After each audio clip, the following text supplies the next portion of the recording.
I am so hungover from limoncello. I'm going to blame you guys from last night. You liked it. I liked it, but geez, I'm feeling it this morning. I can't believe that's all it took for y'all to be hungover, both of you. You know what? You guys can drink, huh?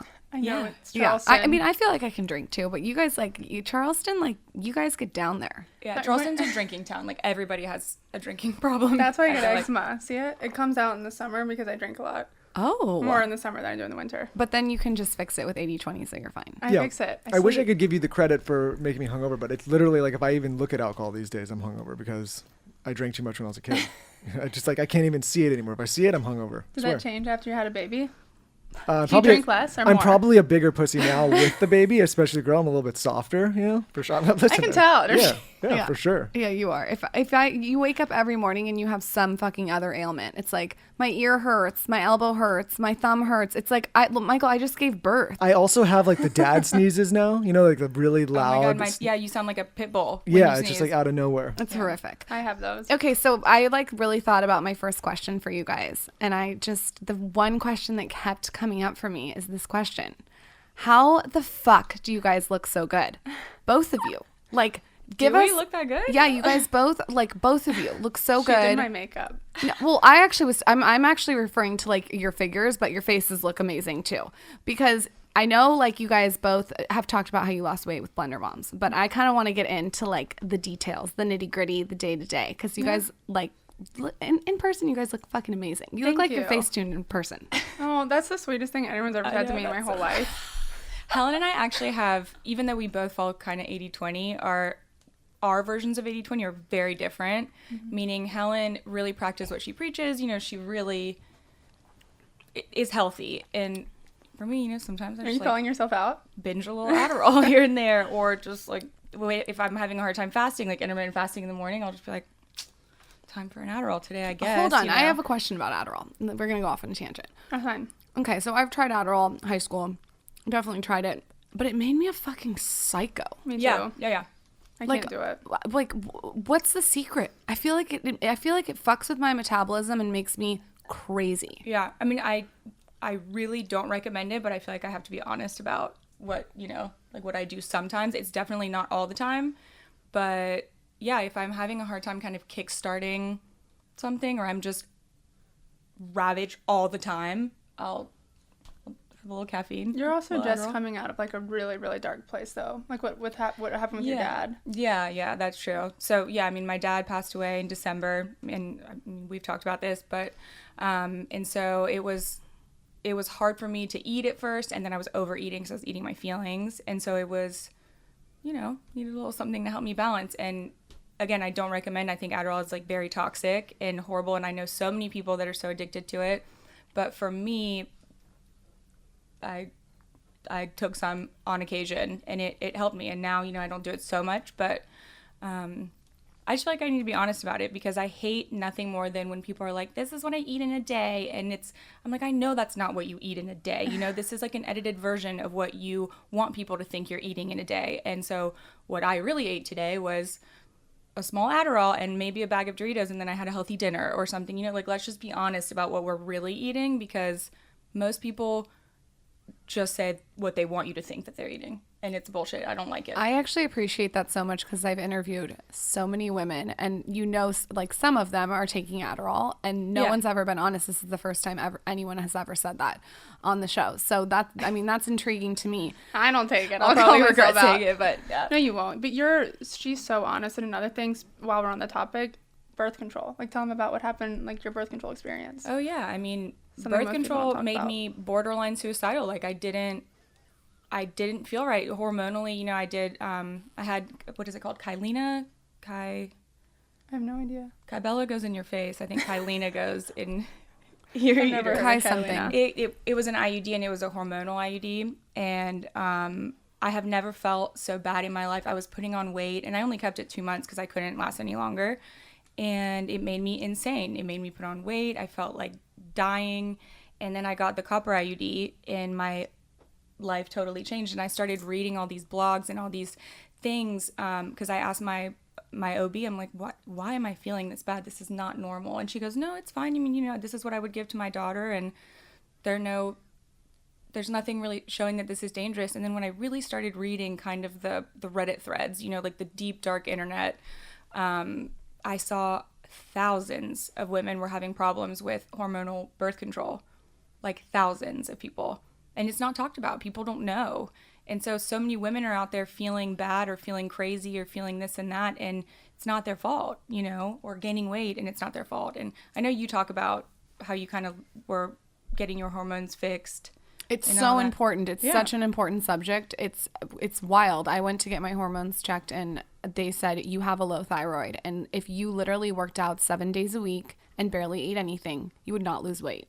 So I would have been sitting there doing everything that I can do in my power with a little wine on top. Let's be honest. And she's disciplined too. Like Lauren. I work out every single day. It's like in my calendar and nothing would have happened. And then I got prescribed a thyroid medicine and I feel so much better. I have so much more clarity. And I always say it's like the thyroid medicine. You can't take it if you don't have a thyroid problem. So don't get any ideas. But it does feel like an Adderall without the come down. Yeah. Yeah. So, but the other hormones, progesterone, not the best pronouncer, and testosterone were also low too. So I think like that, I think your message is really important. If you are on birth control or you do have an IUD and you feel fucking psycho, it's something to look into because hormones are real. And Michael Bostic has lived to tell the tale that hormones are real. Oh, yeah. Do I still have a black eye? Do I still, okay? I mean, postpartum hormones, like if you are sensitive now. I got to be careful because I see the people going, oh my God, this guy, he was so rude to his wife about her postpartum and his comments. And I'm like, you are kind of a dick, let's be honest. Do you remember when you got locked in a room? How'd they make you feel? Oh, yeah. I mean, I don't care. Anyways, I read those comments that they write, but I don't give a shit about them. So. But yeah, we're very different. And to go back to your question, I'm like you. I'm very regimented. So I fast almost every day, probably 5 days a week. Again, I follow Hold on, 80/20. I need like exact details. What time are you fasting? Like walk us through the whole thing. So I like to sleep in. I like to go to bed late, sleep in. And so that for me is about 12 p.m. and then 8 a.m., 8:30 I wake up. But here's a trick. This is like the best trick ever. So obviously I'm engaged. I live with my fiance. If I want to wake up early around 6:30, I have to sleep in a separate bedroom. I have to because morning cuddles, like I definitely spend 2 nights a week minimum sleeping in a separate bed when I want to be productive because otherwise I'll sleep in because I just like to cuddle, you know what I'm saying? And so I wake up, drink water, coffee, and then around 11:30, 12, I will have a smoothie. And I used to make my own smoothies, but ever since we opened the smoothie bar, I Uber Eats smoothies most of the week, and that's lazy, I admit it. But I just know that that's what I have to do right now if I want my smoothie. I don't think it's lazy.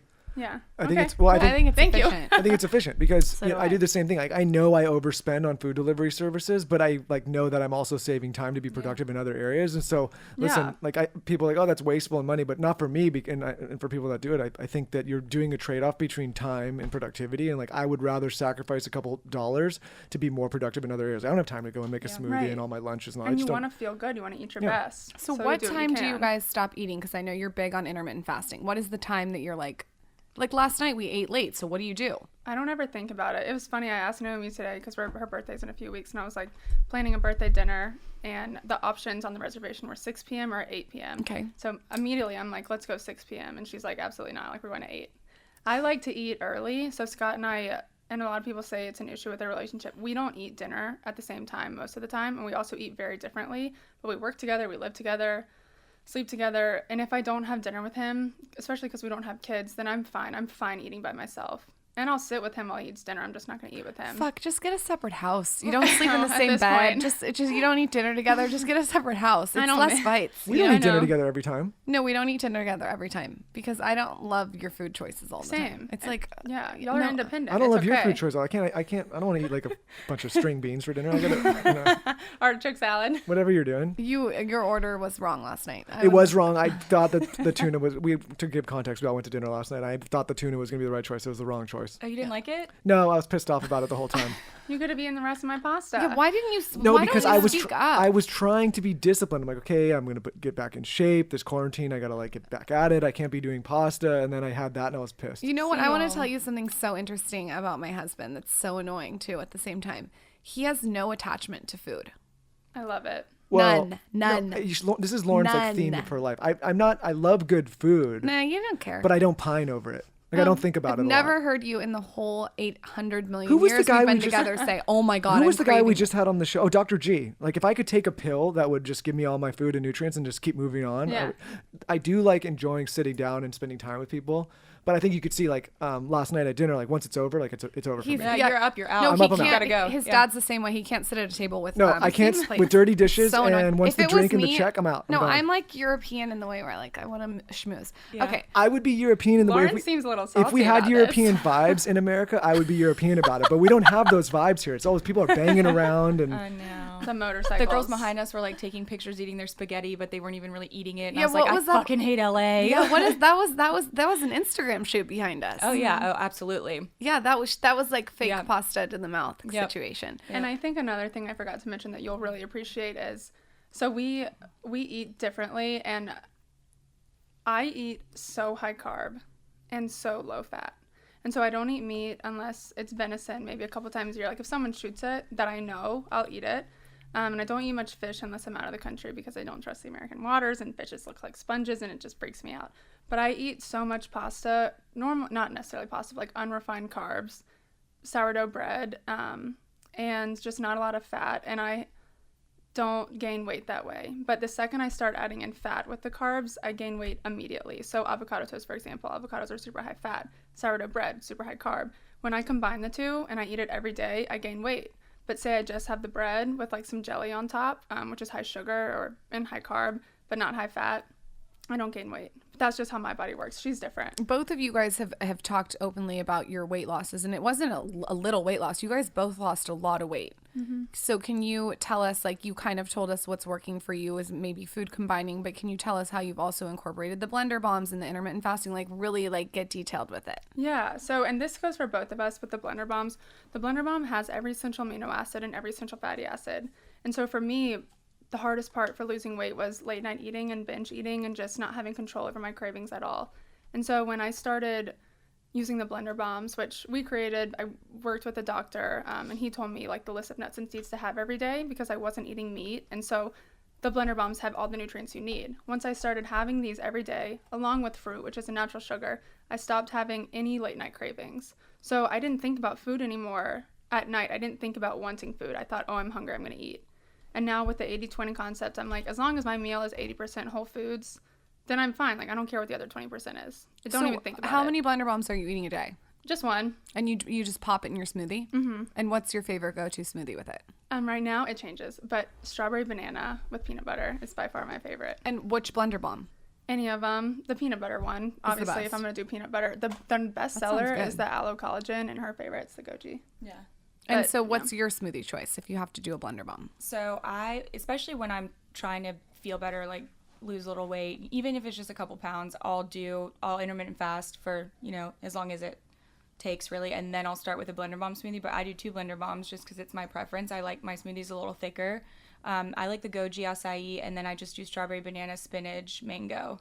And then I eat again, Base water or almond milk? What do you guys do as base? water and ice. Water and ice. But that's because of the bomb butter, which I don't have with me because I couldn't bring it on the plane. But bomb butter it's like a nut butter, but it's half the calories, half the fat, and double the fiber of a regular nut butter. So I use bomb butter, and instead of bomb butter, she uses another blender bomb. But the bomb butter basically eliminates the need to buy a nut milk because it has that flax in it, which when you blend it with water, it's a nut milk. I wouldn't eat it plain because it's I've never gritty. tried that. I gotta send you some. Ansley is queen of making smoothies. She'll hook it up. Yeah, Ansley is my new executive assistant that Helen introduced me to, and she's amazing. So I'm jealous. I want her so bad. And we're drinking a smoothie right now, which say what it is really quick. Mango, peaches, banana, blender bomb, almond butter, water, ice. Okay. Yeah. So how do you guys start your morning? I want to know from how you stay productive. You're both running businesses. Is there a specific morning routine? I saw that question you posted on Instagram was asked multiple times. Yeah, you go first because we're different again. I feel like I represent the 20% and Helen represents the 80%. But again, I'm just here to be honest about what I'm doing right now. So it's not always what I do. But right now, my routine is I get up, I hang out with my cats, I have coffee, I usually hang out with my mom for 15-20 minutes, and then I go straight to my office. And then I have my routine in my office, where if I want, I'll fast, or if I'm hungry, I'll make a smoothie right away, or sometimes I will have some Cheetos. It just depends on what I'm feeling like that day and what I want to do. And it's interesting, you said earlier that you're not like really that attached to food, or I think Lauren said that you weren't, because Matul is the same way. But I feel like for me, the first thing I think about in the morning is what do I want to eat that day? And I get excited or I get happy based on what I feel like eating. So if that's a salad and that's what will make me happy, then I associate how good of a day I had with how good the food I had was. Not how healthy, but how good it tasted to me at the time. Well, there's an element, I think, to that. I think one benefit when you're not like, I appreciate good food, so I want everyone to understand. It's not that I don't like food, but I don't have this crazy attachment to it. And I think that people that obsess over food and calories in their meals and what they're going to eat, and this may be controversial and I'm no health expert, but I feel like it causes a lot of cortisol and it causes a lot of stress hormones. And what happens is then when you're thinking like that about food all the time, it's a stressful situation. And then like you start to gain weight and not be able to lose it because you have so much stress in your system. So for me, like food's never been an issue for me, luckily, because I don't think about it so much. But I think because of that, I don't have that stress hormone that's like constantly blasting my system and making it harder and harder to lose weight. So in a way, like even though you're not so focused on super healthy foods all the time, you're also not stressing over, and so it sounds like you're not stressing about all the time, which I think helps in terms of weight management. See, so you are European in that way. Yeah, that's then. like the most Like when I'm important full, lesson. I get up from like I'm done. Like I don't just like, I think a lot of Americans, because we get these the portions here are way too out of control, and like there's so much like we could talk about You that for do hours. portion control too. Like you don't eat. You're not glutton. No, when I'm full, I stop eating. Like I don't just like overdo it. Everyone's like, how could you? Not my fault that the restaurant decided to make a massive plate that they're gonna waste. That's not my problem. Like they should get their portions under control. I can't eat. Like you can't. We're not designed You're to eat married that to much. a French boy. He's a French boy. Oh my God, I'm gonna have to hear about this for the next. No, but it's a You weird. shouldn't have said that. You know, he's gonna be like, I'm a French boy. when I was a kid, I went to this guy's house, a friend of mine, I was like maybe like 6 or 7 years old. And the guy said I wasn't allowed to leave the table until I ate every bite. I know people are scarred, but like Taylor, for example, Taylor, didn't your grandpa make you like sit at the table for like 8 years? Something crazy like yeah, that. didn't he make you eat with your fist No, or it's just something? the Oh thing, my you God, couldn't- not the you fist. couldn't Oh my get up God, and your leave. fucking mic's on for once. I can't believe it. I wasn't allowed, or nobody was allowed to get up and leave the table until everything was done, and then there was no talking at the table. Yeah. And that's- tell us about the way you eat. Wait, hold on. It's I I'll get back to him in a second. But what I'm saying is, interesting. I remember sitting there and being like that young and thinking, this is weird. I'm full. I don't want to eat. And so I just stared this dad down for like literally like 3 hours until I was supposed to spend the night and he sent me home. He was pissed. But I always thought that was a weird. Who was that? Shout him out. No, I won't shout out. But it was a weird American mentality where it's like if you don't eat every drop, and I think the better fix is just to actually serve proper proportions that people can actually eat without being Maybe gluttonous. charge less money too. For the I mean, that California is prices. psychotic. Forcing somebody to eat until they're past the point of feeling sick. My dad was half Greek, half Italian, and his mom and grandma used to make him sit, and they would keep serving him, and then he said that he would finish eating and lay down and feel like he was going to explode and smoke a cigarette and be like, okay, well, I'm dead for the next 2 hours. And he had bad food habits his entire life because of that. Yeah. That is some psycho stuff to force somebody to eat. It's some psycho stuff. I also got this tip from a friend who lost 65 pounds. My friend Valentino told me, he said, don't weigh yourself in the morning. I don't. I was doing that as I'm trying to lose weight postpartum. I was weighing myself every morning. And what it does is it sets your cortisol off if you're higher than you want to be. And there's so many different elements. It's like, are you on your period? Well, it's typically the lightest part of your day too because you're dehydrated. Yeah, there's a million things. So he said, stop weighing yourself. He told me this a week ago, and I haven't weighed myself for a week. And I'll weigh myself in like 3 months. You know what I mean? I'll just and then I can like wait and see. I just think weighing yourself every day, it just ups your cortisol. I don't think I've weighed myself in over 2 years. I don't own a scale, and that what Michael just hit on, not to make Michael look like a good guy here or anything. God forbid. What Michael just said about the cortisol thing, if anyone can take anything away from the last 20 minutes, what we've spoken about is that it's sleep, getting good sleep, meditation, or whatever your form of mindfulness is, something just to bring your cortisol levels down, whether it's listening to happy music in the morning or prayer or whatever it is for you. Cortisol, I feel like, is that secret enemy of holding on to any sort of weight, which is probably a reason why people have thyroid issues too, from constant I think that I have high cortisol. I'm gonna blame it on you, like I always do. Naomie, can I ask you a question? So what's going to happen with this show now that you're all quitting? Because listen, I'll be honest, I don't watch a lot of reality, but I've seen every season. Lauren, I've seen 1 through how many seasons? I've seen everything. Obviously, we've interviewed Pat, and I was watching from the beginning, and I've seen your whole, evolving. That's a fucking word I'm looking for. Evolution. Yeah, sorry. Throughout the show, but I want to know, like, if you're leaving and Cam's all these people are leaving. Is this thing done? Are we? No, I mean, I don't think so as far as I know. So Cameron, Chelsea, and I all kind of unanimously decided to stop just because it. But that's like they're the 3 main girls. Well, no, I mean, I don't really think I was a main person. I think it's more so Catherine and Cameron that are like the 2 main girls, and Pat, of course. But so Catherine stayed. I mean, as far as I know, they're still filming, and they have a couple new girls, like my friend Leva. I mean, I love Leva. I think she's great. So we'll see. I mean, they're still going. It's not going to have as much sparkle. Patricia's the best ever. She's the so best. She'll add the sparkle, but it's going to miss the sparkle without you 3. When you think about, like, so we were talking about this a little bit last night at dinner, and I was wondering, like, what question I was asked, but like the type of person that could be successful on those shows, because I think personally, like, I don't think Lauren and I could do it. I don't think our relationship could survive it. It's just too crazy. It's like, what type of person do you think is successful on platforms? Like, obviously you need to be, I think Lauren and I would be so boring, because we're in bed at 9 o'clock. There's not a lot of drama with a lot of other relationships. Like, I feel like you have to bring it to those things or else it doesn't quite work. God, that's a good question. Am I about to say this? I don't know. Do it. So, it's a safe space. Nobody's listening.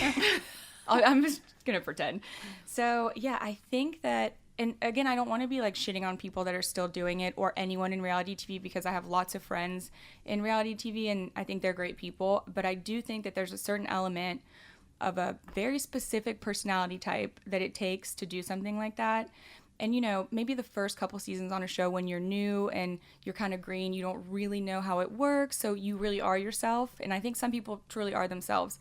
But then after a few years, and which is why a lot of shows end up kind of getting canceled after several years, because it gets so robotic and it's so like, okay, I mean, some people on Southern Charm will literally write notes and, read books and write notes in the margins of like, oh, this is what this cast member does, so I want to crush my enemy and I'm gonna follow this strategy. So people will strategize, and once it starts getting to that point, it can get so toxic. And so that's why for me, and I think I could probably speak for Cameron and Chelsea too, when it reaches that level where some people just have nothing to lose and are willing to sing for their supper and do whatever it takes, whether that's try to ruin your marriage or your relationship or say something about your children or whatever, it's just too much. And personally for me, I can't be in that because it makes me depressed. It makes me sad. And I don't want to be that kind of person. I don't want to be associated with that kind of negativity because it's like a really dark side of life, And I mean, I was telling you, Lauren, that LA makes me anxious. And because I feel like there's a level of superficiality here and I just can't vibe with it. I don't like it. And the show is kind of like that, but to the extreme, I guess. With everything that just happened with your dad, was that also impactful on the decision that you made to leave? Because for me, like when my mom passed away, it puts so much into perspective for me of like what's important and what's not.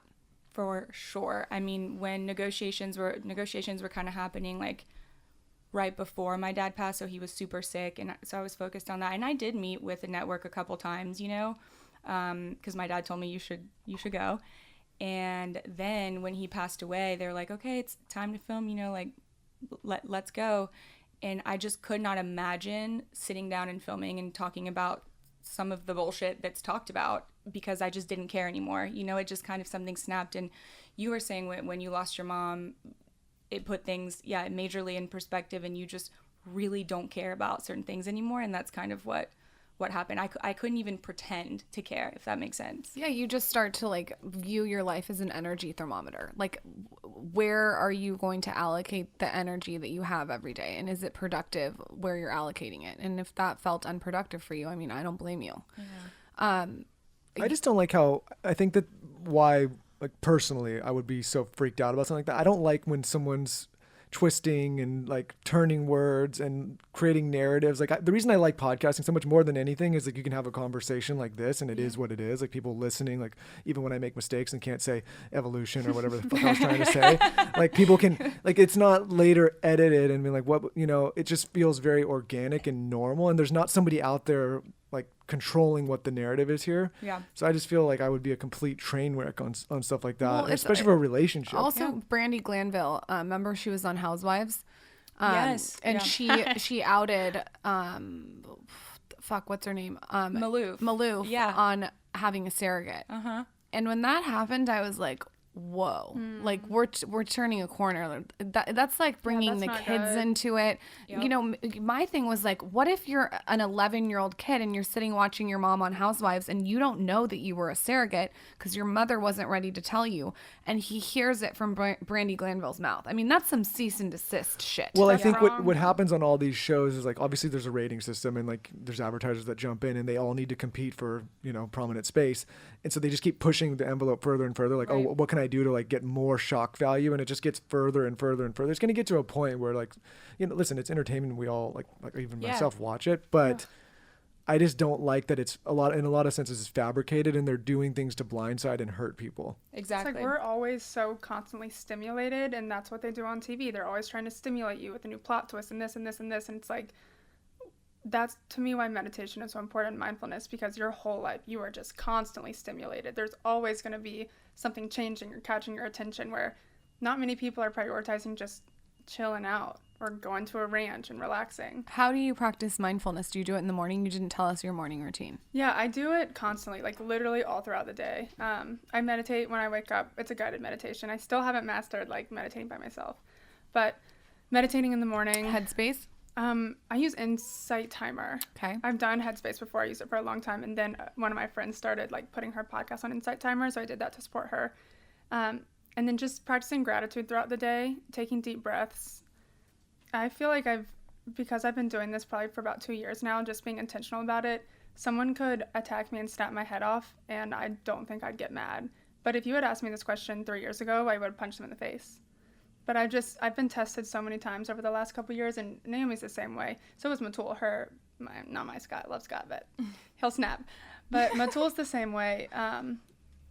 No matter how much someone pushes our buttons, we've all kind of learned not to snap back. Do you think that's because Matul's an anesthesiologist? Because he's like, he's so used to like being under pressure that he's able to be in a pressure cooker anytime and he won't burst? No, I think it's actually his family. His parents are Hindu and they meditate a lot, and his dad is so calm, and you know, no matter if somebody does something bad to them or whatever, they believe in karma. They don't believe in retaliation. They believe in staying positive, and that's trickled down to him so much, and now to me. What's the sentence that your dad has in your house? It's like the first thing you see when you walk into the living room. The lines. In this house we. Oh, yeah.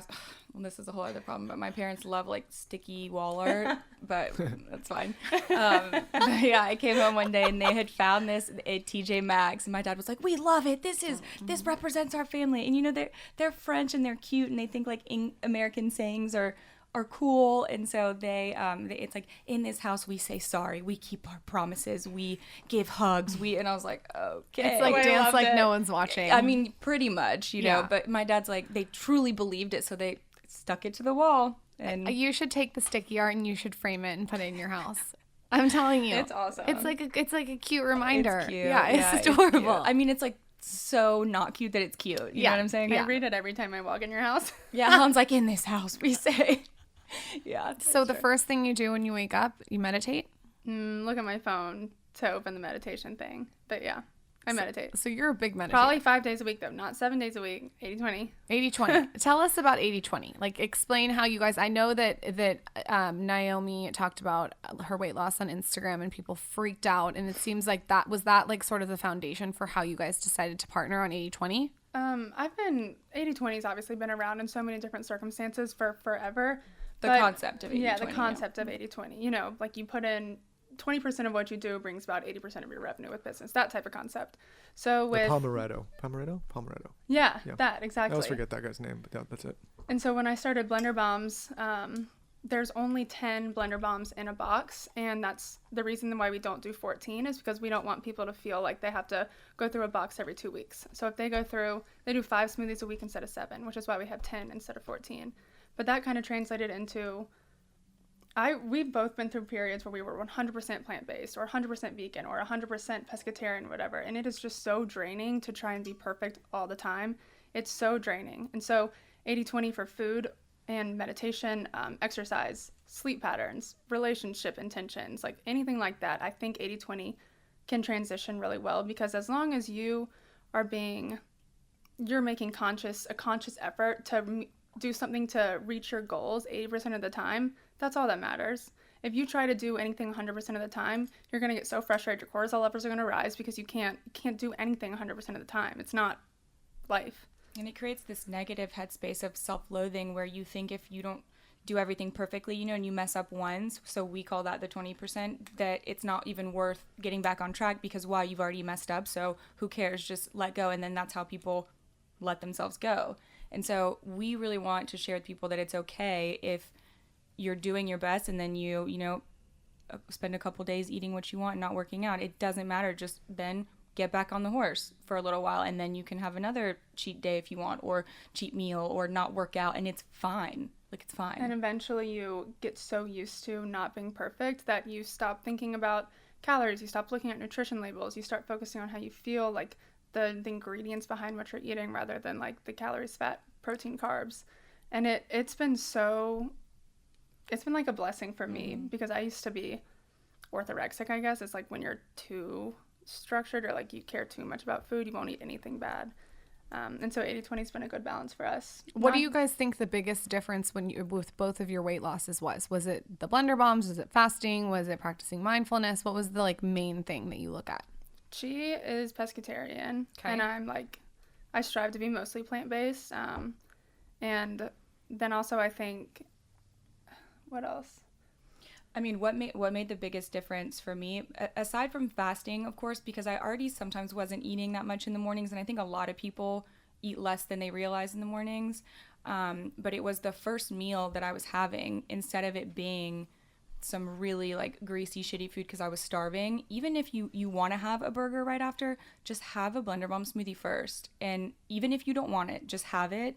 I guarantee you'll feel better, and you still can have the burger, but you might eat a little less of it. And then over time, you start building these habits where you stop these cravings of this shitty food that is going to get in the way of your weight loss or whatever it is that you want.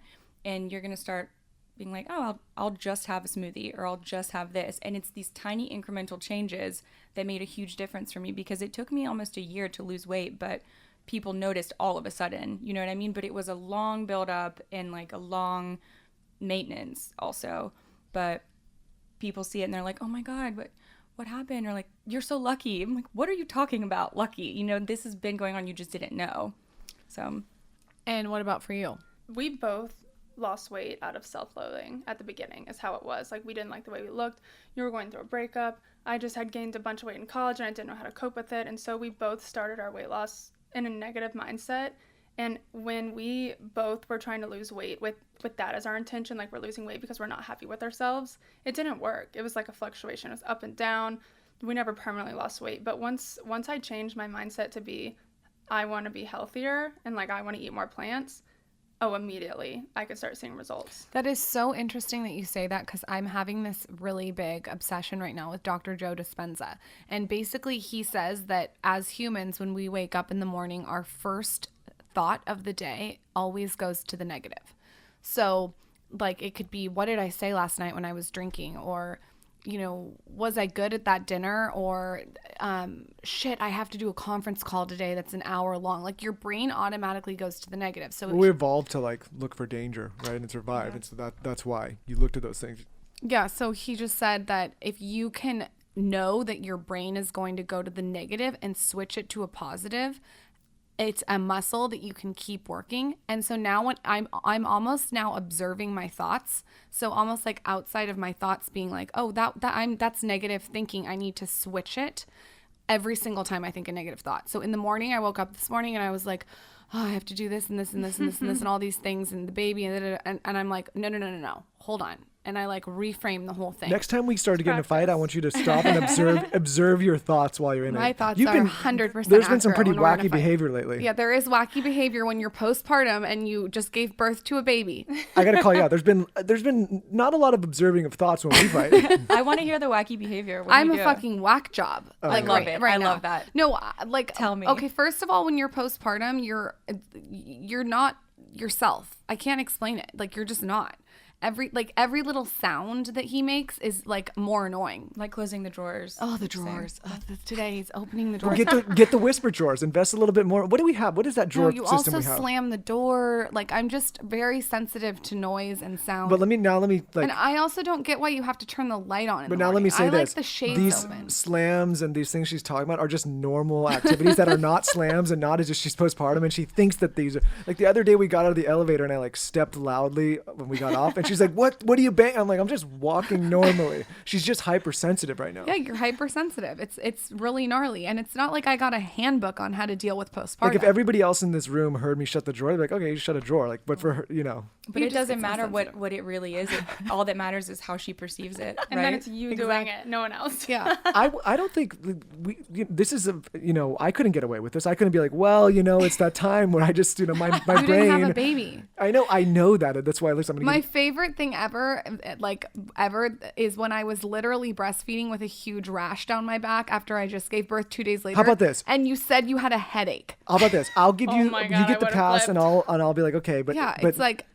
So the men sometimes get I a think little he's something. joking. I'm like, maybe if we're hungover, like I get the same pass as when you're postpartum. No, Girls are gonna you write don't. in so You pissed don't. off. You don't. You But don't. I want a little pass. I'm like, oh, maybe I have a headache today, so I can act a little wacky and I can maybe be a little grumpy. no. Michael, I think this is a cry for help. Yeah. I That's what. think that's If what this anyone's is. listening. This entire fucking podcast is gonna cry for help. Go date a guy.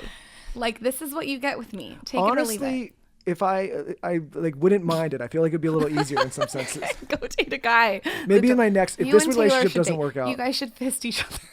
Listen, I was thinking about what you're saying. When you break up, you get in really good shape, and I haven't had a breakup, and we haven't been broken up could in use a 11 good years. breakup. I'd probably get in like You really can good just sleep shape. in separate beds. You guys both look great. I thank really you. feel like you're way too. 25 you said pounds yesterday No, you you think don't. that you're 20 pounds. I mean, that's She's too hard on insane. herself. I do. You have like BDD. Like that's too much. I might have BDD. BDD. And again, go living by in just LA, one year, it's so doing it to you. Therefore, you need to move to Charleston with us. I think so too. you Michael will. can stay here since Charleston's too slow. He can stay in the fast. Did that offend you when I said that? I was No. wondering. Yeah. No, It's slow, but impossible I'm to offend slow. us. No, Yeah, you I can think Impossible. it's Charleston is slower than LA. Like, and that's why we like it. yeah, honestly though, like my ranch that I'm getting No, I that you're You working gotta get a towards. ranch. listen. Maybe this will be the offensive part. I don't think I like slow, but I feel like the services are slow. Like for example, Lauren went to go get a blowout one time there, and This is literally my story. You take I my know. stories, repackage I'll them tell as you your why own, and I tell had to them. suffer because I had to Definitely.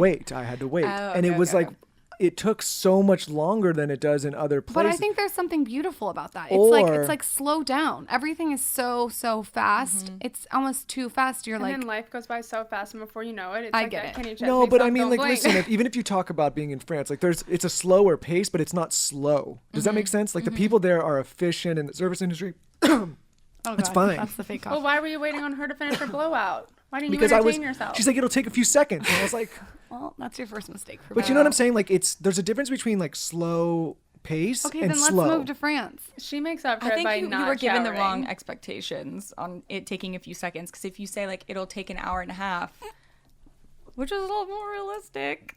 Yeah. Well, that's. Yeah. I think that's like my experience with women in general, right? But just like in my wife specifically, it's like, hey, we'll be there in 5, and then it's. I feel like 45. we're pretty low maintenance, Maybe though. you should date a Lauren, guy. you think Lauren's low Is that maintenance? wrong? She doesn't wash her hair. She doesn't shower. Taylor, get on the mic immediately. You think Lauren Everts is low maintenance? No, I mean, there's a lot that is high maintenance, but the goal of her being high maintenance in some aspects is so that she doesn't have to spend her mornings getting ready. Yeah, what's Efficiency. the housewife say? I'm a riddle wrapped in an enigma or something. Which one says that? Lauren is. You never know what I am. Whenever we get into like a crazy fight, and Lauren's like, I'm leaving and you're leaving and I'm going to go somewhere else. And I'm like, listen, the next guy that gets you, good fucking luck, guy. Like this is not low maintenance. She might be expensive, but she does save time in the morning. No, not even expensive. Just like there's a lot to unwrap here, you know? I don't think I'm that high maintenance. Thank goodness she's not boring. I think you should be thankful that your wife takes care of herself. She's definitely not boring. No, and I am thankful. Yeah. I'm married to a smoke show. But she is not low maintenance. Okay, I want to talk about business because you guys, I was saying you're both deceptively intelligent. I would agree. I want to talk. Can you kind of tell the audience, each of you, how you've built your business and maybe how you've leveraged the show and how you started Blender Bombs? Like, walk us through how you had the idea, how you started it, where it came from, the origin, all the stuff. Okay, cool. So I started Blender Bombs when I was, how old was I? In 2017? Yeah. 23? 22? 20. I don't even remember. I just graduated college. I did the corporate world for 3 months, and I cried every day during lunch. I cried. I would call my boyfriend and cry. I was so miserable. I was chained to a desk, had to clock out to go to the bathroom, and I was only allowed to go to the bathroom like 5 times a day. It was horrible. What? Is that even allowed with HR? I didn't think so. I like looked into suing them because it was traumatic. I don't think that's allowed. I don't think so either. I'll tell you the name of the company later. Yeah. We can hit them up. Put them on blast right now. I think that they're closing their offices actually because of COVID, but they have thousands of employees. Anyway, so that's when I switched to become a personal trainer because that's what I was doing in my spare time. Oh, I got to tell you the story of me getting fired from the corporate job. Oh, yeah. This is funny. So it was a job where I'm a middleman between an insurance company and, the employee of a big company, just so that the employees don't have to directly speak to the insurance companies. Because who understands insurance companies? To be honest, nobody does. So she was yelling at me. This girl's yelling at me for something I couldn't control. I said, excuse me, let me put you on a brief hold. I put my headset on mute. I looked at my coworker. I said, this woman's being such fucking bitch. And she goes, I can hear you. And Helen got fired. And 30% of the calls get listened to, so I had a panic attack. I told my boss that I called someone a bitch, and then I got fired. That's when I became a personal trainer. Thank God. And can I tell a story about when you did first become a personal trainer and when you wanted to start Blender Bombs? Yeah. And I want anyone that's listening to this that's having doubts or that has somebody that is pseudo supportive but not fully supportive, like that doesn't want you to follow your dreams, or they say they do, so it can be kind of confusing. But Helen was dating somebody at the time who, was a friend of mine, and she said, I kind of want to start this business, and I want to make these Blender Bombs, because she had been making them for all of us and we were using them, and so it's like, okay, maybe this needs to become a thing. And he was like, Helen, you'll never make it. Are you kidding me? Like, selling these small things to put in your smoothies, like, that's so dumb, and that's just a terrible idea. You need to stick to your corporate job. And she didn't listen to him, and thank God, because now Blender Bombs is a huge and extremely successful company. And I'm just so proud of you that you didn't listen to that shit, because there are so many people out there that let people negatively influence them or scare them from making that leap, and you didn't. Why do you think you didn't listen to him? Going with my gut. I just knew that I just knew. I went with my gut, and I had people texting me for them, so obviously there was a demand. I felt like a drug dealer with people coming to pick up Blender Bombs outside. Tell us about that. I think there's two, there's a time when it's like, okay, you have a real conversation with yourself and say, like, does that person have merit? And then there's a time to identify, like, hey, is this person passing their fear and insecurity onto me, right? Like, and I think that's exactly you what have it to was. distinguish between the two, because I think there's productive conversations being like, hey, like, maybe there's a hole in the business. There's not. You've obviously been very successful with this, but that's something, okay, like, you can entertain. But then there's another world where what you're talking about, where there's someone that's being negative and just passing their insecurities and their fears onto toxic. you. We needed to break up long before that. He actually texted me last week asking if he could buy a blender from me that was signed with my name on it. He sounds like a big pussy. He is. He was evil. But anyway, so I started making these Blender Bombs for people, and my mom, for my birthday present in 2017, she took me to Costco, spent, $150 on pecans, almonds, chia seeds, all these nuts and seeds that you can buy at Costco, and dates. And then my dad bought my LLC, and that was $300, and we've been profitable ever since. Like, I had zero money at the time. I maybe had 3 clients that I was training. I had no money, but my parents gave me that $300 for the initial investment, and we've made it work.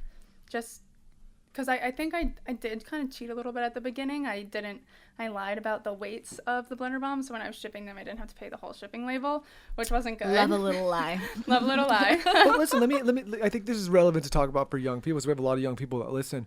Like, what was the biggest downside at the time of your life if this failed? It didn't fail, but like what you already were. I was already poor, and I was going to continue being poor. Yeah, like I think people get it fucked up where they are conservative in the beginning of their life and then take risks later. Like, I was much more reckless when I was younger, still a little bit reckless, but now, like, as I have a kid and married and like have responsibilities to other people, it's not that I'm risk averse now, I'm still taking a lot of risks, but not as much as I did when I was younger. And I feel like when I was young, like, what's the worst that happens is you just are still young and broke and like doing the same thing. I think that's the time to do it. People fuck up and they say, wait until you're older to do it. And that's why you see people have midlife crises and have all these problems. Like, the time to take the risk is when you have nothing to lose. And I didn't have these huge expectations. I just thought I was going to be rolling them in my kitchen, you know, making a couple $100 every week, selling them to people. And then I started like sharing testimonials, reposting testimonials that people would text me, and it blew up. It just blew up. I started getting all these online orders. Then Naomie, you posted about your weight loss, and it just continued blowing up. And we had a 64% like customer retention rate. So 64% of the people who are buying the product were coming back, and it's still that high. Like, our retention rate is so freaking high. What were some of the testimonials that people are saying? Weight loss, craving control, knowing that they're getting nutrients for their kids, or people like who are on medication and they aren't hungry, so then they know that they need to get these certain nutrients every day, so then they have the blender bombs. Or I'm gonna give one to Zaza. Yeah, absolutely. Yeah, I'm going to do it. Let's see what she says. I'm just kidding, she can't talk, but it's okay. We communicate with our eyes. Yeah, I bet you do. I would love to communicate with Zaza's eyes, to be honest. I think everyone can agree that Zaza's got the best eyes. Yeah. Michael thinks they're his eyes. No, I know they're not mine. I know for sure. Those Wait, are what does he Mom's say eyes. when he looks at her? He's like, oh, there's me. Yeah, he's like, oh, there I am. Like, there you are, you beautiful me. I love that. I want to thank me, and I want to thank me. Have you ever seen that Snoop Dogg video where he's like, I want to thank me for being me. I want to thank me for putting in all this hard work. He's like, I want to thank me for never giving in and just being me all the time. It's so funny. I'm going to text it to you guys. Please do. It's like one of them. He was like getting an acceptance speech, and literally the entire time all he did was thank himself. It was all time. It reminds me of you. Was he being serious? He was being, well, I think he was joking, but I think he was also being serious. Like, that's confusing. Okay, Naomie, tell us how you decided to start your company, and talk to me also about, did you use the show to like content market? Like, did you know that you were going on the show to launch a business, or did you not even think that far and you just decided when you were on the show to launch it? Yeah, no, so I definitely didn't think that far, because I didn't think it would be a very interesting facet of my life, like, to film. You know, we ended up filming at the office a few times, but that was never really the idea. How it actually happened was, you know, this is back in the day where people used like To Know It a lot and things like that. And somebody, I think it was Landon actually, that got me in touch with them, and so made an account and all that. And every time I would post something, it would like do really well. And I'm like, wow, people are really buying this stuff. So that's so weird. I would have never expected that. And that was working. And then after I got my nose done, I was like pretty high on painkillers, just in New York for 2 weeks, bored out of my mind.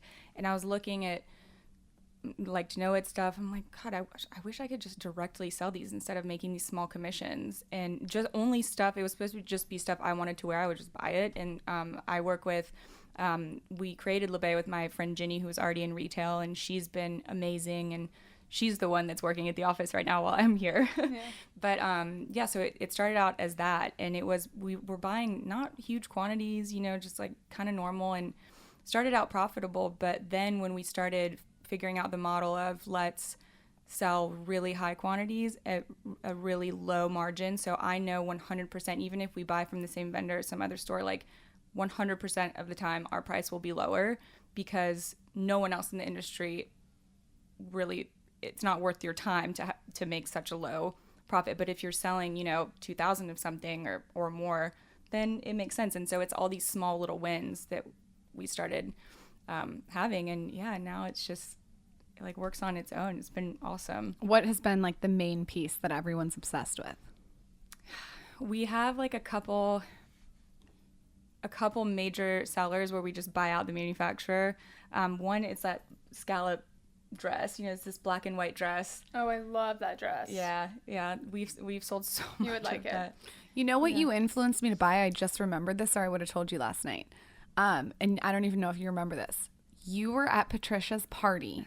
It was like the last episode, I think, of the season, and you were wearing these pearl earrings with fluff in the front of them. Oh my, I got so much shit for those from my friends. They were like, "Yo, you're wearing furry ears? Like, They're so cute." Yeah.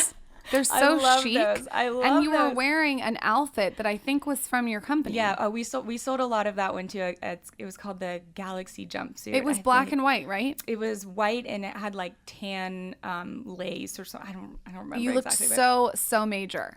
I just remembered that. Shit, I should have worn the earrings last night to dinner bought and the not furry said earrings. Oh my god! I saw them. I like zoomed in. I'm like, because I love a detail. No, I like zoomed in. I was like, oh my god, what are those? They're so cute. Yeah, so I'm proud of anyone Naomie. making fun of you, I thought they were adorable, and I bought them. She's done good. you. She's like really learned velocity is the key, but also when you post pictures of yourself, like you've got this amazing physique, you're very efficient. People love seeing pictures of you and you in the clothes. This is what kills me about a lot of clothing companies. The main picture is of the clothing item on a rack, or just it's not on a human. You've got to put the clothing item on a human to be able to sell it. Everyone wants to know how it flows. They want to know how it fits. It's so important. Even these big retailers, like I don't know if it's Shop Bop or Revolve, or these big retailers don't have that as their main picture. I think that's why something Navy does so well with her clothing line is you always can see it on her, so you can see what you're dealing with. Yeah. It totally makes people more inclined to buy. Speaking of kind of that and going with that theme, what is you guys' social media strategies when it comes to None. business? Yeah, so I don't even run LeBay's social anymore because I don't think that I have a good enough eye. I think I'm too old. I don't know. But so we have a girl, our marketing girl, Maddie. She runs it, and she, every week gets her theme down. She's very cohesive with what she posts, and consistency is really the best advice. I mean, just like with you and with you, just staying consistent and putting out honest content. Everything after that is just... Have you ever read the book Aesthetic Intelligence? I have it. It's just actually, Thomas recommended it to me. That's who recommended it to me too. Yeah, Lauren, I gave it to you to read it. So Lauren has it right now. I already was reading it butt naked when I was juving. But no, I heard it's phenomenal. But I have not yet read it. Yeah, I need to, because Julia was saying that that's one of the reasons why she started Gal Meets Glam and did it the way that she did, was because of that book. But I think for social media, for me, what I found most successful is always answering who, what, when, where, why, and how with That's true. Probably within 3 different posts, so that it's not a super long caption, but you always want to answer your customers' questions before they have to ask them and wait on you to reply. That way, everyone wants to buy something all of a sudden. Like when you saw Naomie wear those fluffy earrings, you knew where to buy them, you bought them. But if you didn't know where to buy them, you wouldn't have bought them probably. Hold on, I actually didn't know where to buy the fluffy Yeah, earrings. I don't think I told. Scour the internet. It took like an hour. Okay, well, besides that, yeah, the who, what, when, where, why, how to me is really important. I get so mad when someone tells me something and I can't find the answer to it. Like, I don't want to have to ask someone to answer it for me. Just tell me before. I think also there's something like going off what you're saying, but also maybe a little bit disagreeing. I think there also is something, though, about having someone discover it on their own. True. Does that make sense? Like, instead of you telling them about it, they actually go and find it, seek it out, and find, like how I found these earrings on this random site. Like, I felt like I did it. So I think, like, if you mix the two together, like the mystery with what you're saying, the who, what, where, and mix it That's together, true. people are intrigued. Well, it's like a combination of not shoving something down someone's Exactly. throat, but also making it where they have to do a little bit of their own research. Yeah. I think that's where people get in trouble selling online, is they make it too selly. And Yeah, too that's- and then people influencer feel culture. Like, people are just used to getting stuff shoved down their throats constantly. And now I feel like, I mean, as a company, and I mean, LeBay spends $0 marketing, but I think for other companies it's necessary to have an ad budget. But I would not, I mean, the few times we have tried influencer marketing with people that, had a ton of followers, and Helen is the same way, it didn't work because these people are overselling, and so people stop listening after a while. And it's not, so if it's not something you're really using, wearing, eating every day, people can tell, they know, and they're not going to buy it. It's not, or you might have like a few stragglers, but it's not a long-term strategy at all. It like has to be seamlessly integrated into your life, and you act like you just said, you actually have to be using it. And if you're not using it, just don't even talk about it, because people can smell it. 100%. And I really think that you should now go source those pearl fluffy earrings and sell them. You know what? Where did you find them? Because I got them from a Chinese website for like 50 cents. Exactly where I found them on a Chinese website. I'm dying. Mine were $11.99, I think, though. Oh, that sucks. I think mine were like $1 or less. I found them on a Chinese website. I Googled like pearl big stud furry earrings. Normally big blonde hair. Do you guys know that site? It like sources reality TV people's clothing. Has it, but she didn't have it up there. Okay. So I'm learning so much. I feel like I'm getting cultured. So what are you going to do next with the show? Are you done with it? Is it over? There's no like going back in any capacity? Yeah, I don't think so. I think that, you know, I'm so thankful for what the show gave me, because it does open a lot of doors and there are a lot of advantages, but then it comes a time when the good doesn't outweigh the bad anymore, where it's time to walk away. And personally, I feel like I walked away at the time that was right for me. And that's how Cam and Chelsea feel too. And, you know, other people that aren't ready to walk away and want to keep doing it, that's their prerogative. And I'm very supportive of that. I still love most of the people, you know, on there. Who do you not love? I mean, I feel kind of bad saying, but You gotta be honest. I think that I can say I have a strained relationship with Catherine because I struggle with her filming strategy, I guess. But everyone else, I mean, you know, I love Whitney. I love Pat. I get along fine with Craig and Shep. I saw him just the other day. You know, so I have a relationship with pretty much everybody except for Catherine, I would say. Will Shep get married? No. Never. Why? I really don't think so. Never. I don't know. I just don't think it's... What's I wrong don't with think it's him? for him. That's okay though. Guess Yeah. what? Why do so many people care if he gets I married? don't. I'm Yeah. just asking because I feel like a lot of people have that question. I actually don't give a shit if he never gets married. In fact, I hope he doesn't get married. If someone now doesn't want to you- get married, if I wasn't married to you, I wouldn't be married. Well, that's true. I mean, Oh, I've set the that's bar. cute. I've set the bar so high for you, Lauren. You can't. I get that. I get that. No, I sentiment. just wouldn't want to be married. Like, I don't know. No, I mean, I get it, but I like so many people are so concerned with that guy getting married. Like I sometimes, know. sometimes people just I aren't think meant for people want marriage. to fix things. People want to make the impossible possible. But maybe it's not broken. Like, Yeah. maybe his way is like fine. It's like, why do you have to do what everyone else wants I you do to do? wonder about some of the guys. Like, I wonder what the long-term strategy. Sometimes when I watch those guys, listen, I don't know them, so who knows? Maybe they get mad, but they probably only listen to this anyway. But like, I wonder like what the strategy is, because like I think there is something to be said about leaving a party early. Any party, like you never want to be the last person at the bar or the last person at the party. So it's something good to be said about jumping off the ship before it crashes. Like, Yeah. and you've done it in a way where you have a long-term strategy now, where you've built a business and a following and a platform that can be sustainable. But like for some people, not just for Southern Charm, but for other shows, you see these guys like and girls, and you're like, what the hell's the long-term strategy here? The strategy is there is no strategy Yeah. for most people, and that's why you do hear about so many, you know, reality stars when all of a sudden, I mean, if the show gets canceled, that's the network's decision, or that's just because. And that's what I hate. Yeah, we were talking about this last night, kind of cancel culture and how you want to be able to build something that can't be taken away from you, and the rug can't be ripped out from under you overnight.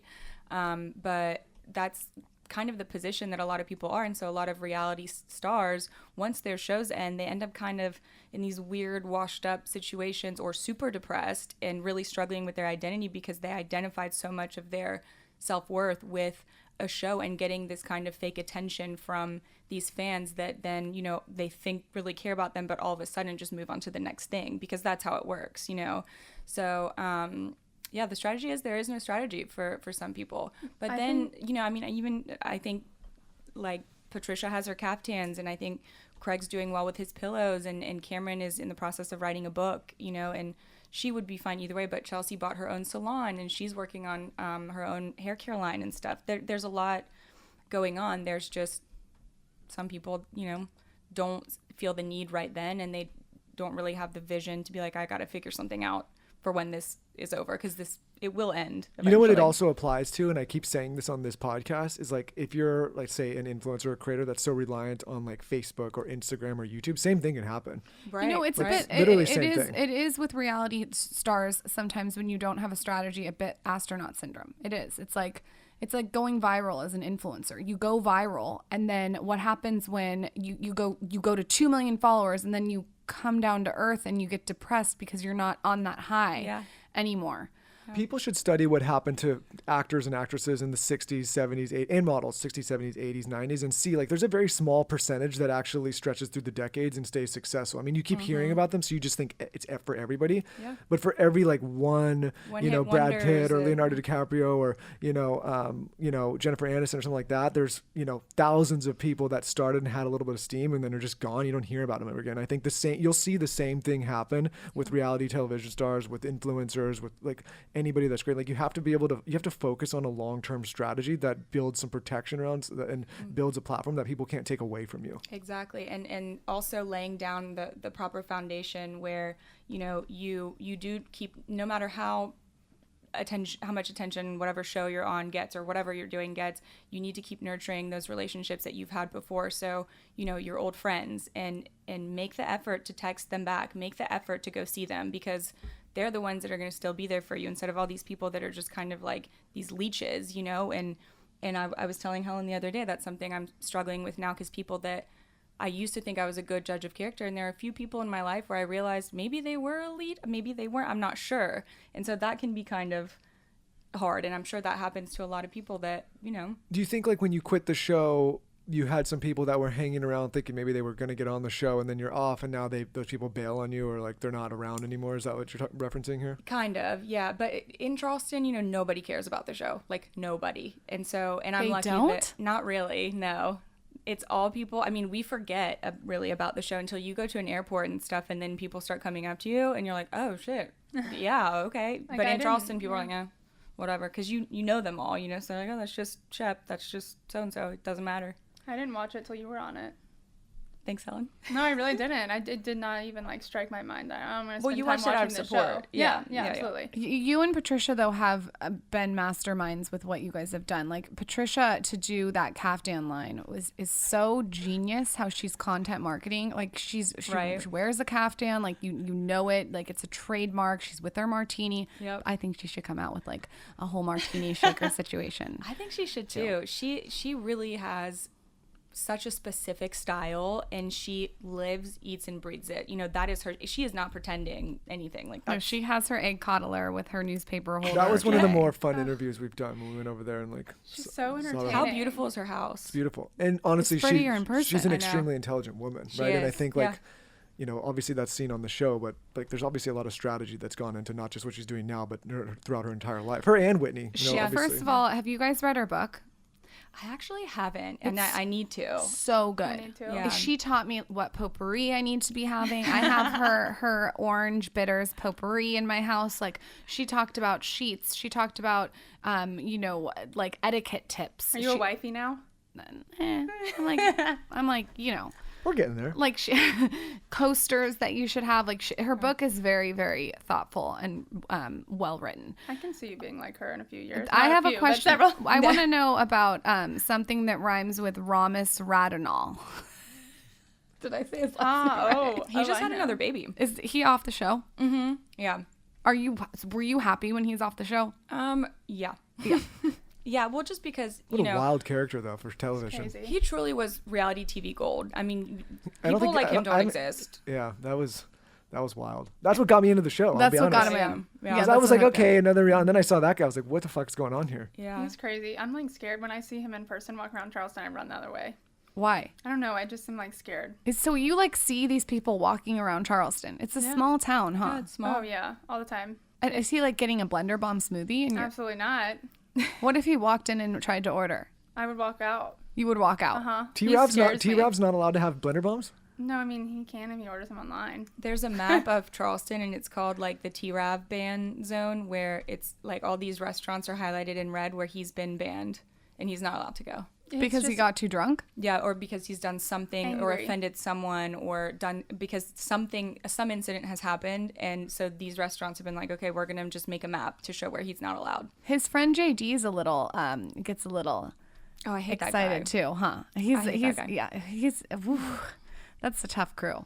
Yeah, he's scary. I don't even know if we've they're seen him still turn like how many times have we been walking down the street and there's Thomas Ravenel fighting someone. There he is yelling at some girl. Like he's just angry all the time. What's wild is some of the behavior that is allowed. Like they would, like if people were behaving like that in LA, like it just wouldn't happen. Not that LA is this like golden place. Like I mean, listen, people are doing other things in LA though, like pretending to eat pasta. I don't plan on being here for too long, but you know, and there's other wacky things. But I just feel like some of the behavior that these guys get away with in the South, like it just you couldn't get away with it here. Why is that? We're Why ending do we that let though. them We're get not, away with it? Yeah, that's not. They really don't get away with it anymore.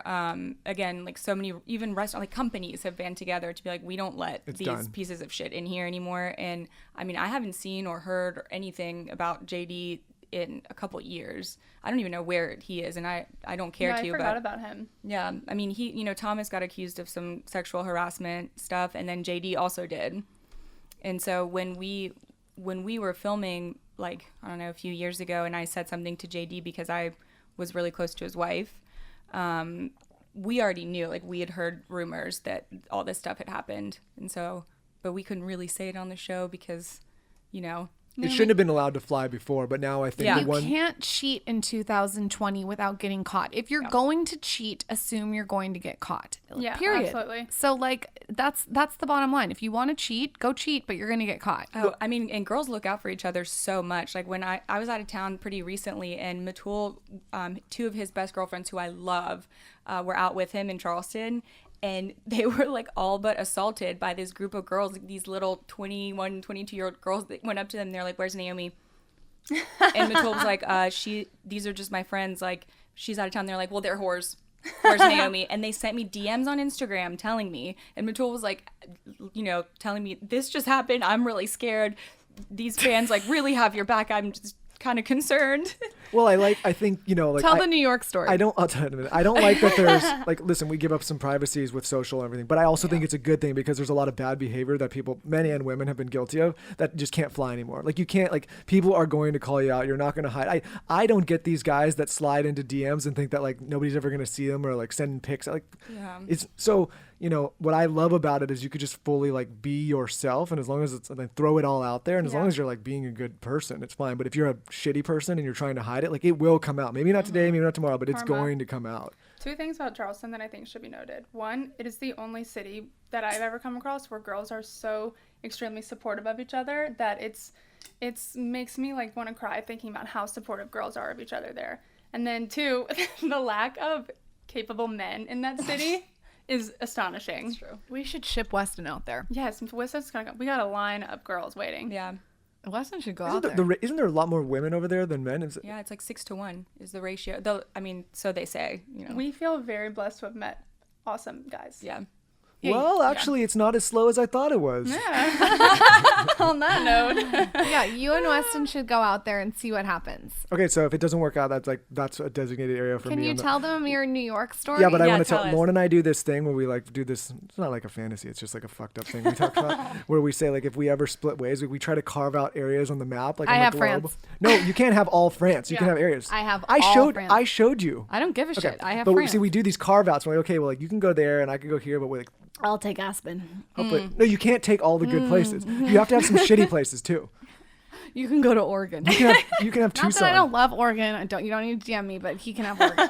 You can have Tucson. There's some beautiful places in Oregon. Bend, Oregon. But you can have Tucson. I guess you can have Antarctica. Yeah. What happened in New York?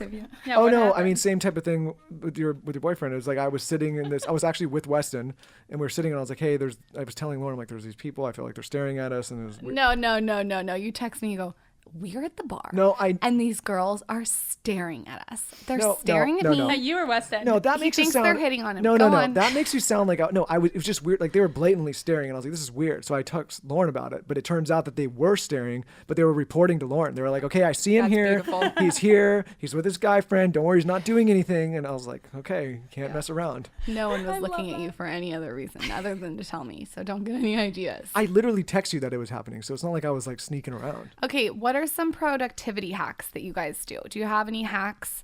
Like, do you listen to a podcast while you fold the laundry? What a good transition, Lauren. Well, I want to know productivity hacks. We've had enough of you. Do you know anything about human design?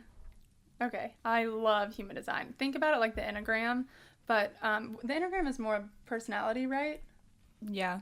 So human design is, I would say, about productivity and about how you work best. And it's super woo-woo, but Yeah, we call this Helen's woo-woo 20% stuff. woo-woo, 80%, I'll read studies and make sure it's legit. But it's a website called jovianarchive.org or .com, and you enter your date of birth, the city you were born in, the time you were born, and it puts you into like these 5 categories. And I am a projector, and so I'm most productive when I only work 3 or 4 hours a day. Whereas Naomie's a generator, and majority of the people in the world, like 70% of the population is a generator.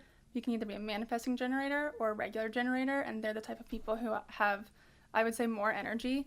So, and whether it's with work or life, but you're always doing something. You're always cleaning. You're always doing your hair, or you're always cooking. Doing my hair. You're always doing something, and I could not be happier just sitting here watching like a bird fly out the window.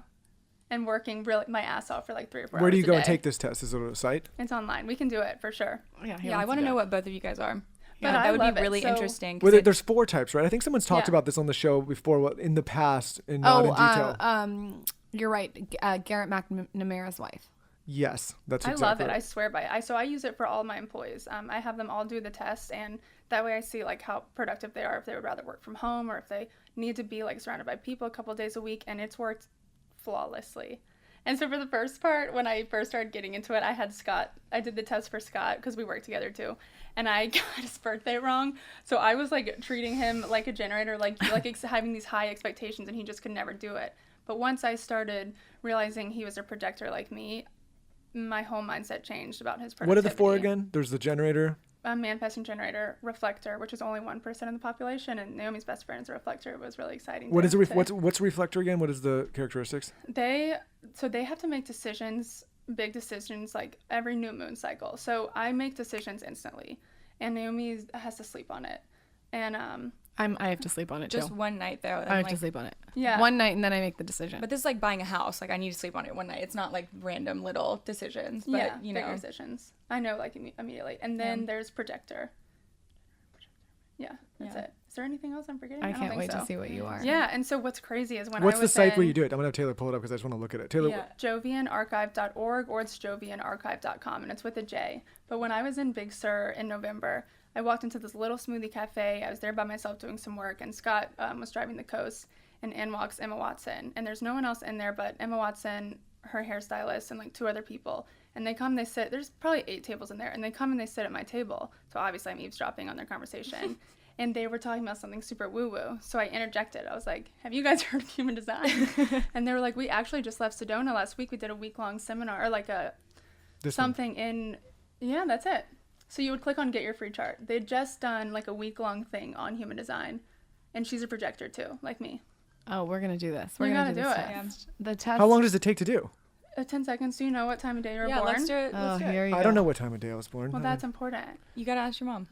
Do you know, Lauren? I know what time I was born. Oh, let's do it for let's do Lauren. it. Let's do it for Lauren. Get your free chart, and then you have to do it in military time. So you can just write What time were Lauren. you born, Lauren? I was born at 3:19 a.m. Okay, Okay, so it's perfect. 3:19. So name, and then All right, Taylor, run through this. So it's her name. Obviously, don't need to tell you that, Taylor. Did you see how quick this person is? What's going on back there? Are you using your fist to bang the keys? Is this your birthday here? You're feeling a little fisty. so I'll walk you through it. You can write Lauren as the name. It's LAU. Is the computer frozen? What's going on? What's the day? I don't know what to prefer. You're on Wait, name. no, wait. One day. Oh, look at what we're seeing on the I'm screen, though, gonna Taylor. Is this thing not working? Look at, we can't even see anything. Oh, there we Oh, go. there we go. Okay. It's weird. There's a Let's not write my last name. That's like we don't need to do that. Don't you need it? Let's No. not give the deep You web. can do like- a nickname. Why don't you write my social? So what's your birthday?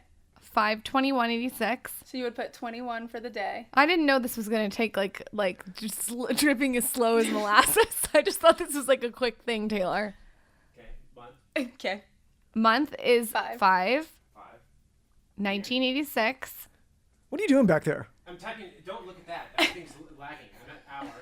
And then Close for- out Pornhub in the corner. Yeah, what are you doing? Are you ruining all the servers here? Beating your Downloading- meat. No, I'm on hour. It's And don't 03 stop looking for at the that. hour. Oh, you're on hour. 03. Yep. 03. In what minute? 19. 19. And then country, you're going to type in US. Where were you born? USA, Denver. So type in USA-Colorado, and it'll pop up. And then for the city, just write Denver. Yeah. Okay, here it goes. That's all it is. Wait, It's- what do you think? Can you predict? Projector. Is that the most common? Or a generator, but I don't know. I think Reflector, dude, I'm gonna freak out. You're the 1%. You're the 1% What does that mean? of the world. That Of is so course. exciting. Can we read about it and what it? Okay, this makes me so happy. You have no idea. Who else is a reflector that we know? Your friend. Of course, you're in the 1%, Lauren, of She the likes horses. reflectors. Oh, Jamie. Yeah. Oh, so you're a weirdo, kind of. Yeah. You can so take you're on weird. anyone else's energy. So you're. Oh, I'm this is me. everything's white, everything's clear. So I have like 5 or 6 filled in, but yours is empty. So who you're with, you'll take on their energy. That's why you have to be super, super protective. That's why you get so Year-round. exhausted. God, that literally is me. Oh, you get so tired. Yes, that's so interesting. But I you do can take on never people's compare energy. yourself to anyone else. Like that's one really important thing is you can't compare your Wait, morning what are we routine or reading here, what though? you're I eating can't to tell what I'm anyone reading else. here. I know because I have to explain it to you. Yeah, she has to explain it. Yeah. So let's see. Scroll up a little bit. Well, this is much more complicated than I thought. Scroll up. I know. I'll send you some of the Instagram things about it. So Enough about me. What do you think about me? Wait a whole lunar cycle, so you got to wait 28 days. Stop to looking at make me, big look at me. decisions. Your profile's 6'3", which is what my profile is. I don't even remember, but there's probably like 9 different profiles. And your disappointment. So mine is frustration, and I think Naomi's is anger. So when things aren't going right, I get super frustrated. Naomi will get angry, and yours is disappointment. Great. Yeah, I know. I'm not mad at you. I'm We'll just talk about this disappointed. later. Perfect. Michael's ecstatic. Can Wonderful. I text you a picture of Michael's later tonight? Yeah, this makes me so happy. Why? You're 1%. That's so cool. It's very rare for anyone in their whole life to meet a reflector. Really? Yeah. You're and only so the second here's one. what's crazy is I've maybe asked 15 people to ever take this test, and 3 of them have been reflectors. I bet you Zaz is a reflector. I told Michael the other day, yeah. I said, I just want to tell you about this baby. I said, this baby is very sensitive to energy. He doesn't believe me. I'm No, like, I believe you. I'm telling you, her whole life, she's going to have to be protective of her energy because I watch her and people drain her energy. They take her energy. Yeah. Does it like explain so much about you?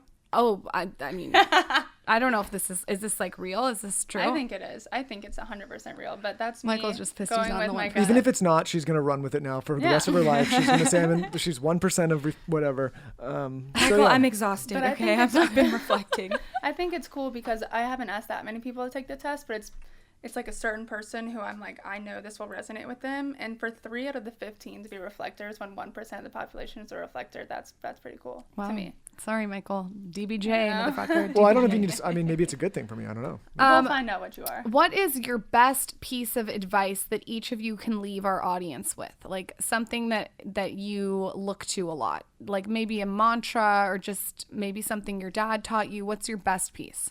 Life is a game. God, that's so much better than what I was gonna say. You Wait, got it. Is that yours? Because I feel like I don't know. I have a couple, Go. but I can't choose. So. Okay, well, why she's thinking of her couple, can you tell us why life is a game? Because just give us a little background on that. Yeah, so we talked about this last night, everybody. But when I was in Costa Rica, I think it was 2 years ago, it was my first time ever going out of the country. I was with Scott, and we did ayahuasca. So it was an awesome ceremony. We had the shaman, we had the whole works. It probably took about 10 hours. And before I went to Costa Rica, I was talking to a girl who I was working with as my life coach, and I told her I was really interested in ayahuasca. I had never really thought about it before I talked about it. I actually heard about it first on y'all's podcast.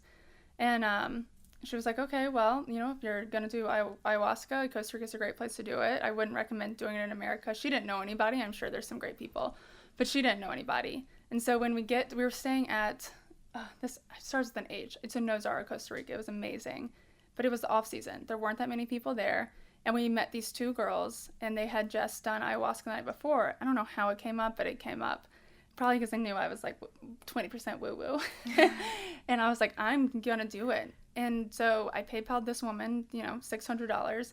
And Scott and I drove up that night with these 2 girls to a shaman's house, 20 minutes in the mountains.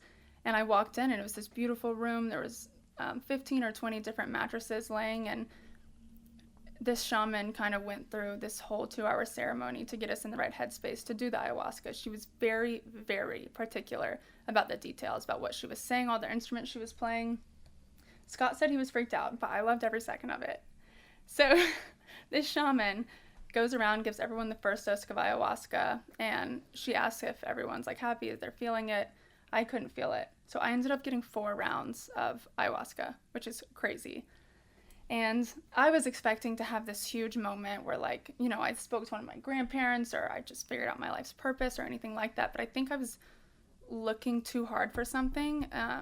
What I got out of it and what kept coming to me over and over again during the 10 hours was that life is just a game. So I'd take that and I'd run with it. We don't take anything too seriously. It's not worth it. It's not worth the cortisol. Life is a game. Life is just a game. Naomie, what's yours? God, I mean, following that up is hard. But I think the number one thing I've learned in the last probably 2 years, or since I've been working on my own, is that whatever you want out of your life, and whatever it is that you want to project of yourself, even if you don't believe it yet, but you just kind of fake it till you make it, people will project it back to you, and then you'll start believing it. And so I think it's so important, even if you don't feel confident or you don't truly believe in yourself yet, to at least convince yourself or pretend at first, and then eventually that muscle will start to believe that, you know, what you're doing is important, and you then all of a sudden you've created your own kind of destiny or your own job and your own life, and realizing that you almost, you know, you came this close to waiting on other people to do it for you, when really all you had to do is do it yourself. I want everyone to do everything for me. But you know what I mean, like, If that isn't the theme of this podcast, create your own future, all these people we've had on, like, you guys, you've totally fit with the theme of creating your own future. You guys have both done that in a beautiful way. So have you? Where can everyone find you separately? Pimp yourself out. Tell us, like, the websites, like, if you want to do any discounts, go ahead, whatever you want to do. Yeah, you can go first. oh yeah, so my Insta's Naomie Olindo. There's an E at the end of Naomie. And then the website for my company is shoplabeye.com. It's shop Labeye. A lot of people pronounce it labai or labia, like whichever works for you. That's fine. And yeah, we'll do a discount. We'll do 25% off, code skinny. Perfect. Yeah. And your Insta handle is at shoplabeye too. Yes. You gotta look at her Instagram because the clothes look really good on her. Yeah, Oh, the God. Instagram is so good, you guys. You can see the clothes in action. Yeah. And then my personal is at Hush Up and Hustle. And then the business is at Blender Bombs. And the website's blenderbombs.com. And same thing, we can do 20% off, code skinny. Well, yours is 25, mine's 20. That's amazing. If I lived in Charleston, I feel like we would hang Well, out. we'll come I back. think Next you're time we gonna come move. back, we got to do I gotta feel proper. I might move. You guys You're have a to come stay reflector. with us. I'm a reflector. Well, last time, we just kind of hit all the bars and ran around and did a bunch of debaucherous Didn't know I was things. pregnant. We are neighbors. We live right next to your other friends. And Yeah. so we all live in the same area. So you really guys should come. It's so fun. Not in the summer, it's too hot. But the fall's good. What's We the best will. time to come? Like October, September, October? Come in October. Yeah. Yeah. Okay. We're down. gonna, we're gonna be over that way during that time. We Alright, don't done. need your whole life Okay. story. Well, it's part of your life story too. Maybe we'll swing love down. it. Thank you guys so much for coming on. Come back anytime. Thanks, guys. Thanks for having us.